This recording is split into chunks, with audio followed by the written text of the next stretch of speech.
So while I was going for my walk, oh my god, how ghetto. Don't look at my finger. Oh my god, my nail broke. Anyways, so while I was on my walk, right, I was like worshiping and just praying.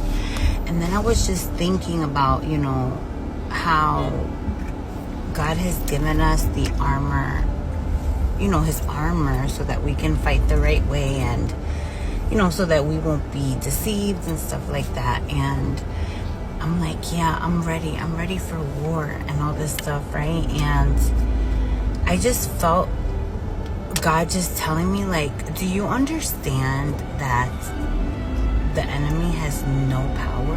Like, he has no power. He has no authority. He can't touch you.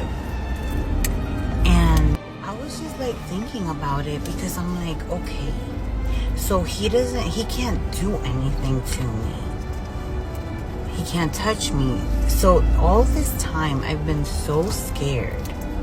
Like, just scared. And I'm just talking about, like, not to make it about just the enemy, because I feel like even when we're just raised a type of way, like, sometimes your thinking is limited, your belief is limited. Like, there's really, like, sometimes your hope, there's none. And so he was just kind of like showing me, like, yeah, like, the enemy is disarmed. Like, nothing can touch you. Like, there's really a breakthrough behind that fear. And then I remember, there's a verse, I don't know where it is, I'm gonna find it, and where it says that the enemy has been disarmed.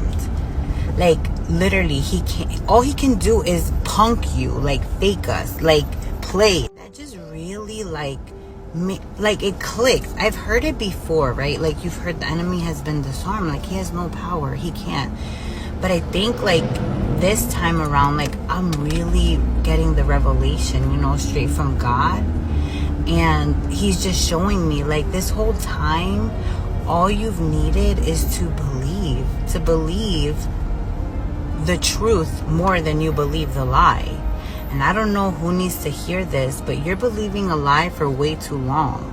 Like, it's time to change the narrative, because I'm like, okay, we've been struggling, and I think sometimes that happens, like, cycle, doing the same thing, expecting something different. Like, it's not gonna work. And so that's why now I feel like God is really just turning on the lights and, like, showing me, like, it's been in you this whole time, you just had to believe it. And so I pray that today you can believe that, there's a God. He wants to bless you. He wants to be with you. He wants to show you that there's so much more. Like, there's so much more than what your eye can meet.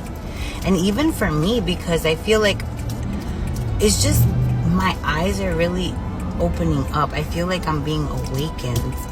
And it's so beautiful and it's so encouraging. And I just want to share that with you today. I don't know if you've been tormented long enough. Like, enough is enough. Stop getting bullied. Stop getting punked. Like, we have power and authority to speak. And literally, our words will cancel out whatever the enemy's trying to do. The truth is going to cancel out the lie regardless. And this is why it's so important to be in the Word of God. Because we cannot fight if we don't know the truth. Because we're going to believe the lie. And so it's time to cut it out. Like, cut it out. Cut it out. It's time to get some truth inside of us and really meditate on the right things so that we can be transformed inside out. Like, for real, And so I just wanted to share that, because I'm tired. I'm tired of being bullied. I'm like, no, I am a daughter of God, and he got my back. And I have power and authority. So you gotta go. And then it might not make sense, but when you're being tried. And then obviously the enemy's gonna try to use people, and the closest people to you. The battle is not with the person. Remember that. It is not with the people around you. It is not. It's something bigger. So get suited up the right way. And I'm going to look for that verse, and I'll share it in a little bit. Or I'll put it on the story or something. TTY.